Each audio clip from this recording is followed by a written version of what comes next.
Welcome to the Sage Verse, with real works and true words. Patterns of recognition leave your brain converged. Time is irrelevant when the thoughts of impediment corrupt your soul with mind-numbing nemesis. The sage's way is where the truth hits the page. Turn your soul into a library in the name of knowledge and discovery. We seek out reality to be gone of human apathy.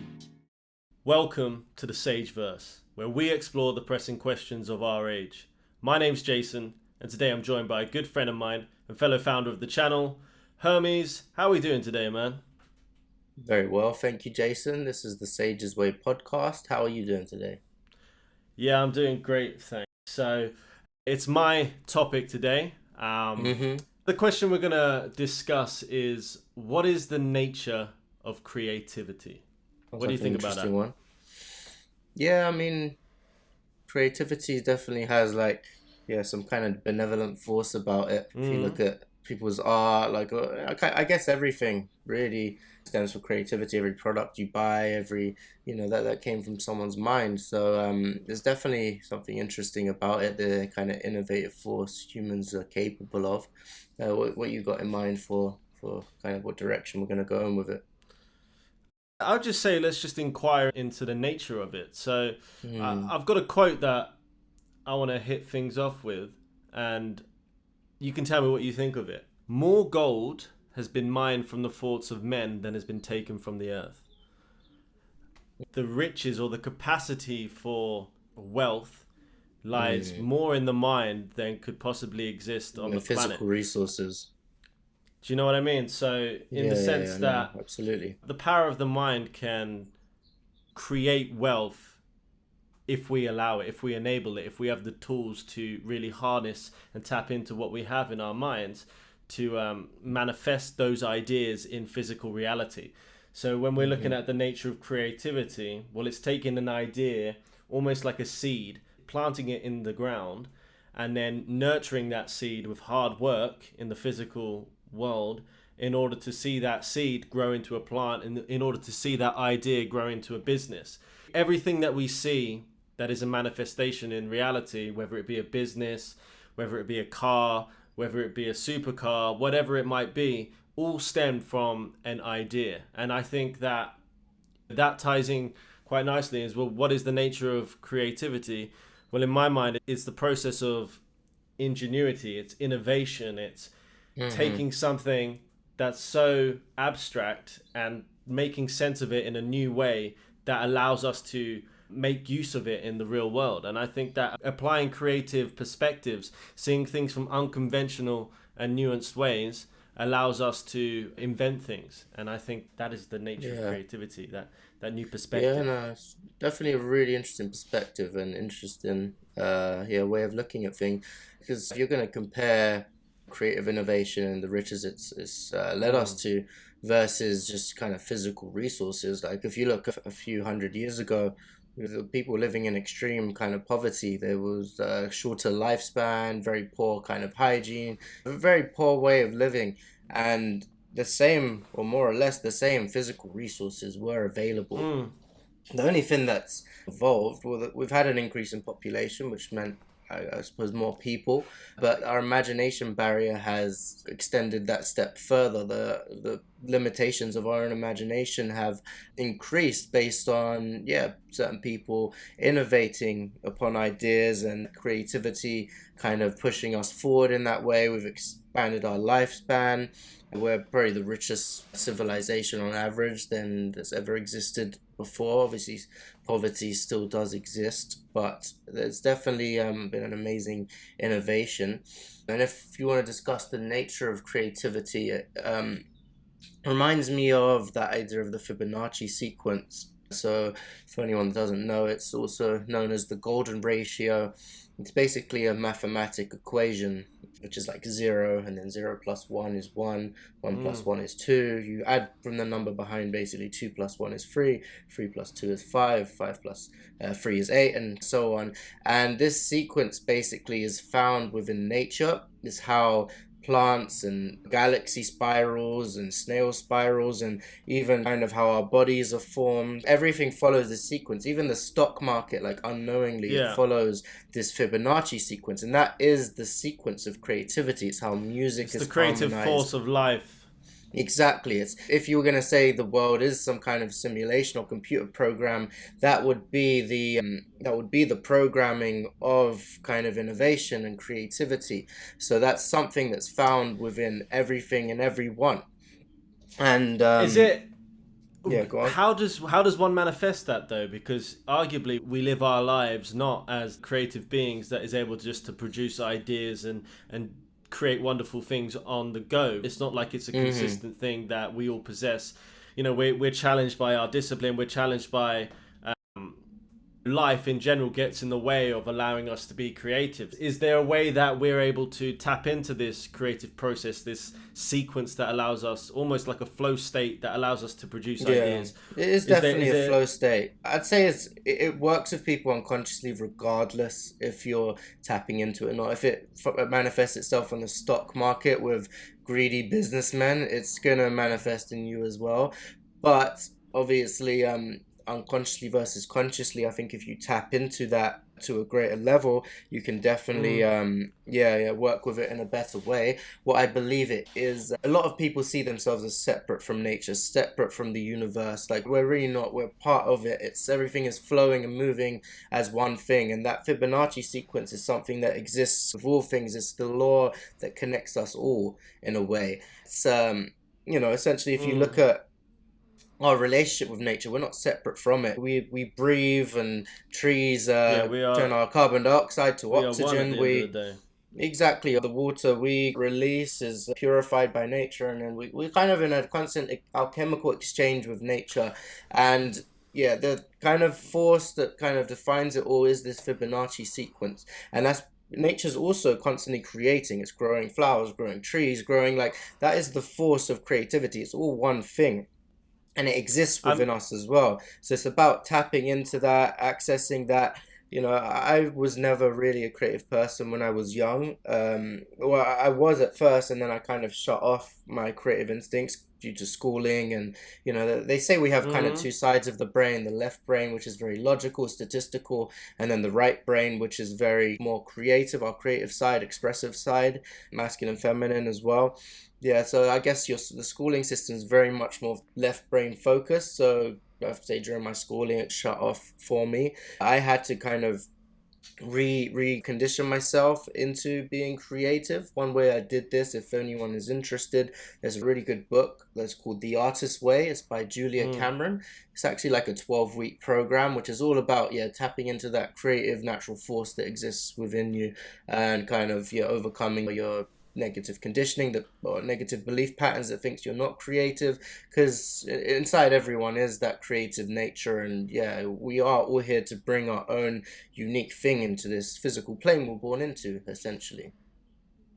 I suppose we are just the universe expressing itself. We are an expression of creativity, just that it's not of our own making. We are a living expression of what the universe is trying to communicate at this moment in time.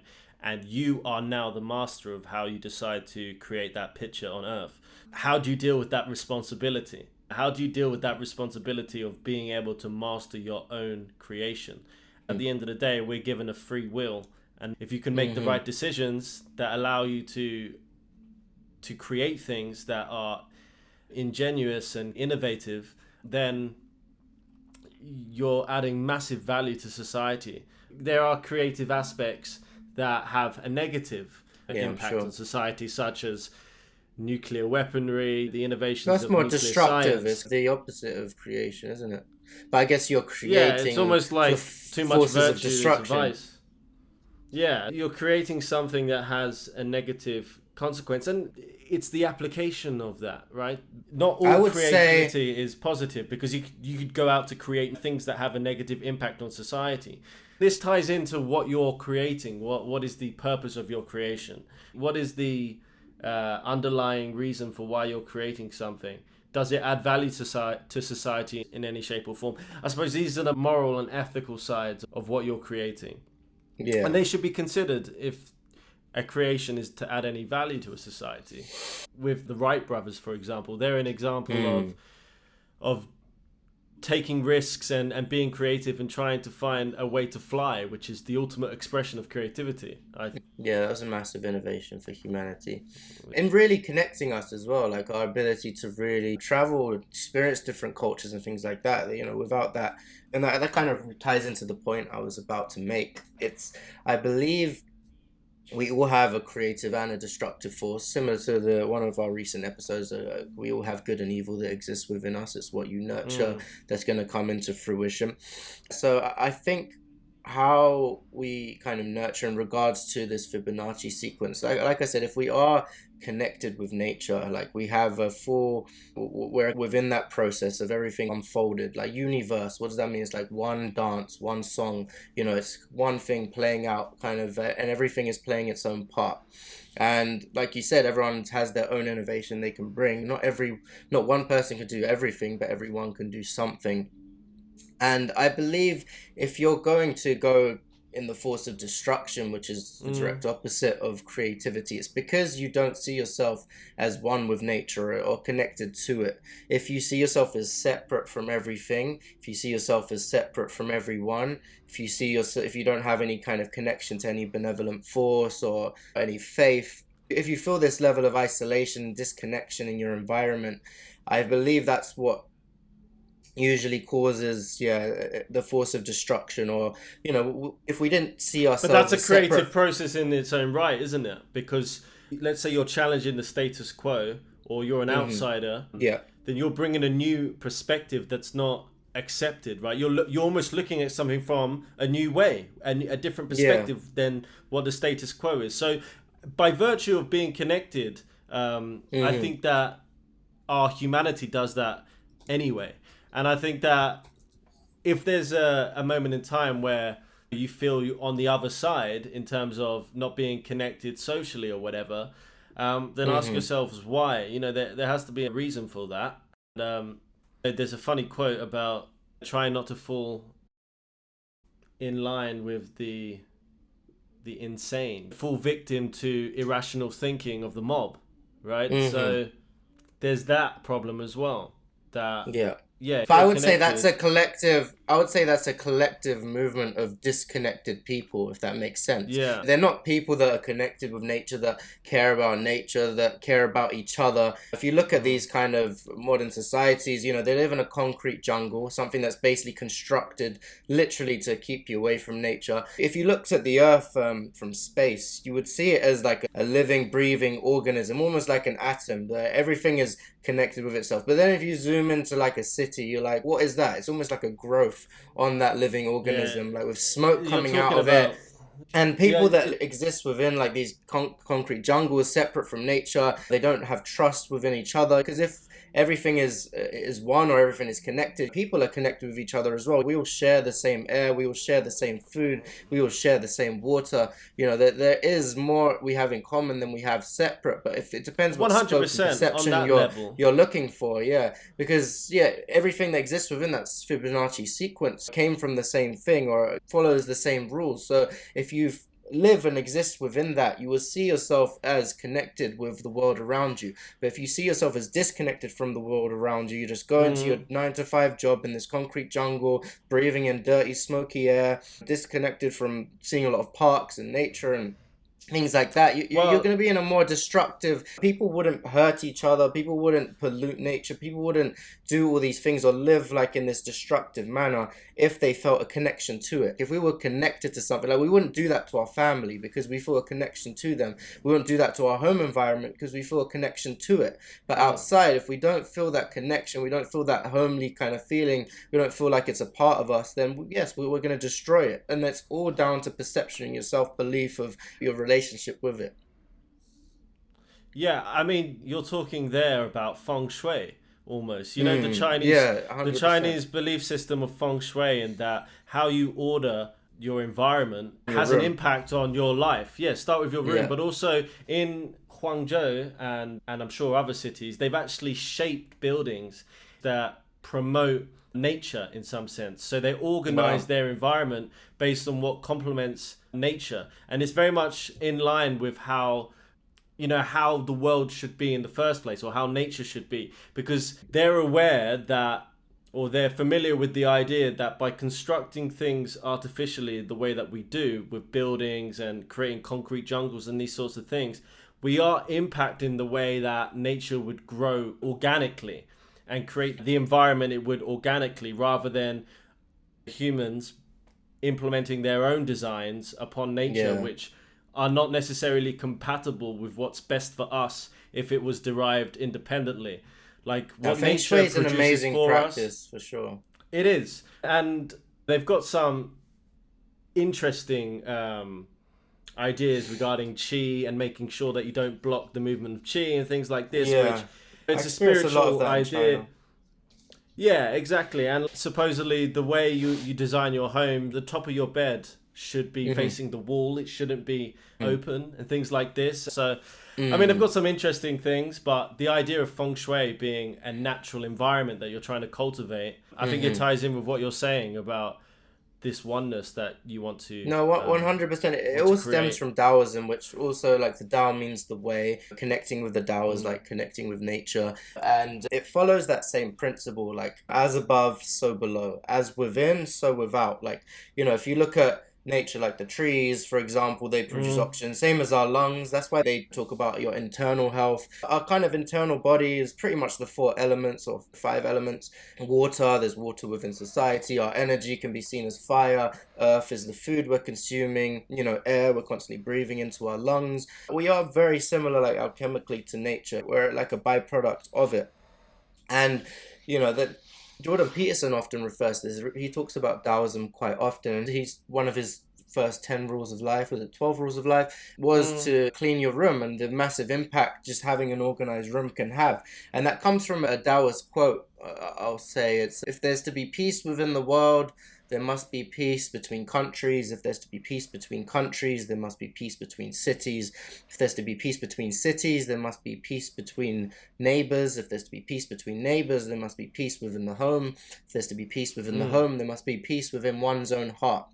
As I said, as within, so without. There's a lot of people that, they don't have their own life in any way organized. Their room is And a that's complete mess. necessary for Yeah, their life is creation a in some complete sense. mess. 100%. This is your own little corner of the world where you can make your start. If you've got this completely organized, completely like on point, then that's when it can kind of, your cup can run off over. So many people right now, so many activists, if you look at their own life, their relationships are a mess, their rooms are a mess, like their whole life, they don't like their job, but they think they can Yep. take on the whole world and change the whole world in these massive political ideologies.